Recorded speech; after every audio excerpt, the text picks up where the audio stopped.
13-27. Yeah, I know. I got an Aaron Judge poster in the back. It's an awesome drawing from a friend that I know on the East Coast. 13-27. This team, from my last video about 2 weeks ago, if that, we were literally still on the 10-game losing streak. Broke that against the Rays. Went into a series with before Kansas City, played Cincinnati, won against Cincinnati. Before that, went into a series against Minnesota, won the series against Minnesota. They started playing a little bit better. Seemed like maybe there was a chance they could have turned it around, could have gotten things straight. And then 4 games in Kansas City. The Royals have been one of the biggest pests to our franchise the entire last 15 to 20 years. We either play decent against them or we get absolutely kicked or crushed. And when I mean that, why I say crushed is because we don't necessarily lose very bad to the Royals. We tend to lead games against them and give them away late. They are literally our kryptonite, and we have yet to figure them out. Very, very much like Cleveland. That is the other team that we usually like to go up against and just drop games or whatever the case may be. But, am I angry? I'm honestly past angry. I am very, very flustered. I'm very, very hurt. And I love this team, like I said, no matter what. And this video now has me sitting here thinking about the season, where we go from here, because it is literally only May 12th. We have 4.5+ months left of baseball. We haven't even finished 25% of our schedule yet. And we are literally, I mean, everybody has wrote us off. Our own players seem to have written us off. There is no direction. There is no guide. There is no anything that there needs to be for a winning team right now. I could only wonder, and I wish I knew what Tony La Russa was saying to himself or saying to people that he knew behind closed doors, closed buildings, like multi-platted walls, everything.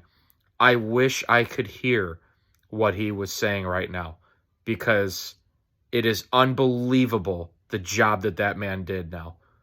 Even when he was struggling at his job, the job that he did with this team is just ungodly incredible. And it cements his status in the Hall of Fame even more than it was when he went in there. I am speechless at what has gone on with this team. And I am just at a loss of complete words of what's going on this season with this regime and this team. The worst part about everything is it's not. Let's just put Reinsdorf to the side for just a few minutes, because number one, it's hopeless talking about it. It's hopeless sitting here and saying that, oh, until whatever happens with Jerry, oh, until he sells, until this, until that, yada, yada, yada. Okay. Jerry was around for Michael Jordan. We won 6 championships with the Bulls. All right. Could we have won more? Absolutely. We could have won 2 more. We maybe could have won more if he didn't split up Phil Jackson and Michael Jordan and Dennis Rodman and Scottie Pippen. We could have probably won more, but guess what? We still won 6. To say we can't win with Reinsdorf is actually saying it's impossible, because we have won with Reinsdorf. We had the greatest player of all time in the league and the sport of basketball, and even Jerry himself was not able to ruin that. So let's not sit here and say everything entirely is on Reinsdorf, even though so much of it is. However, he does open up $200 million of payroll. No matter how bad we are right now, we still have a top 10 payroll in baseball. that is at least saying something, and that at least gives you an opportunity to win games. We've seen it before. We haven't won in a long time, but we've seen it before. We won in 2005 with a bunch of role players. We have won before. We had the right leadership back then. We had the right type of players back then. We had guys that had constant heart. And we had guys playing in 2005 that very well believed that 2006 they might not even have a spot on a team. We had guys that were playing with so much soul that they knew exactly what they had to do to get over the top. And they did it, and did it the best ever. That is the greatest postseason team statistically that you could say on paper. I mean, and the facts back it up. I'm not even going to go into that, though, because so many people just call me out and say, oh, what about the 1920s Yankees? What about the the Astros as of late? What about the Braves or what? I'm not doing all that right now, okay? My point that I'm going to finish this video off with right here is how terribly awful Kenny Williams and Rick Hahn are at their jobs. How absolutely horrifically horrifying they are at their jobs. And throw Chris Getz in there too. These are the guys that have supplemented and cemented our franchise into being the way they are right now. If this team right now is the exact team that they are, if this 13-27 record is entirely true, and this is a team that's going to finish 20 to 30 under plus 500 this year, this is the worst span of Chicago White Sox baseball in many, many years. Now, I can't say it's worse than other eras that I wasn't around for, that I was able to see pitches and hits with my own eyes. The worst year as a White Sox fan I've ever went through is 2018 when we lost 100 games. Facts. We would get pounded that season. And the fan in me still made it fun somehow. But 2018 was the worst year I have ever seen in White Sox baseball that I can remember. And right now, it is getting to a point where you look at this roster and Yasmani Grandal is done in a year. And let's just conclude that the losing continues. Let's just say that we keep dropping games and we fall out of this thing by beginning of June. Say that we're 15 games plus out of first place, even in the AL Central. Okay, which would be a whole new record of historic bad and underperformance at the highest of levels. Because if we were in the AL East, our season literally is already over. If we were in the AL West, our season is going to be over in a matter of a week or two. If we're in the NL Central or NL West or NL East, our season is finished as we speak. Don't even think about the wild card. Season is over as we speak. The fact that we are in the AL Central is literally why we still have a 5 or 10% chance of making the playoffs, because all these other teams are struggling. Not as bad as we are, though they are having a hard time too. Okay? Yasmani Grandal has 1+ year left on his contract. That is almost a guaranteed trade piece this year if we keep playing this bad.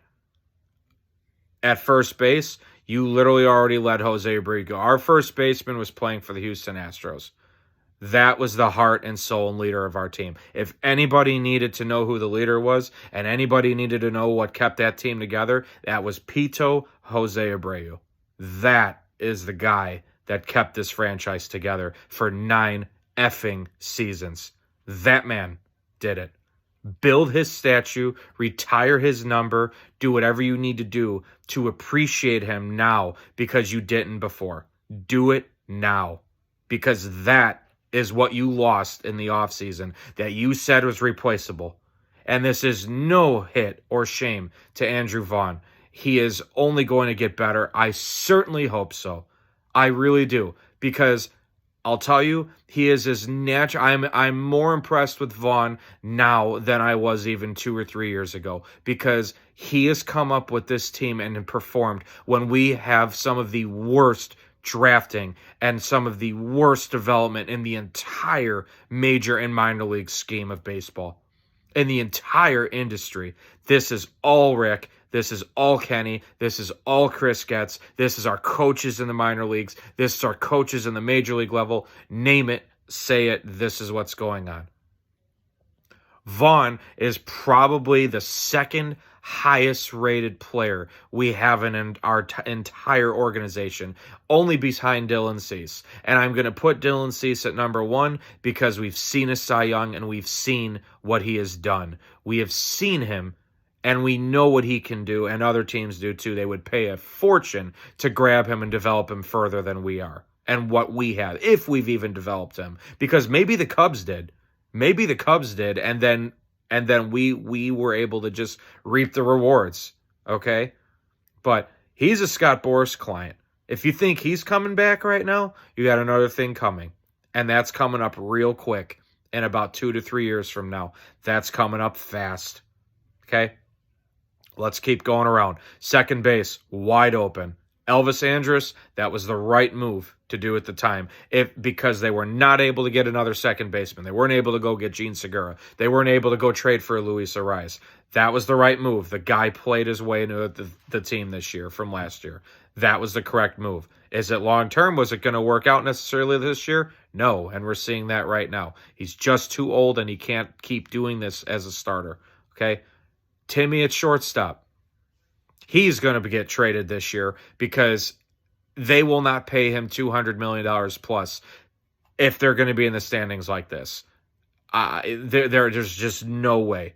And Tim, for all I know and all we know, he might have already lost all of his heart to be with the White Sox. He might have already lost his passion to be here. Third base, Yoan. Yoan was looking healthy, going to Team Cuba in the WBC.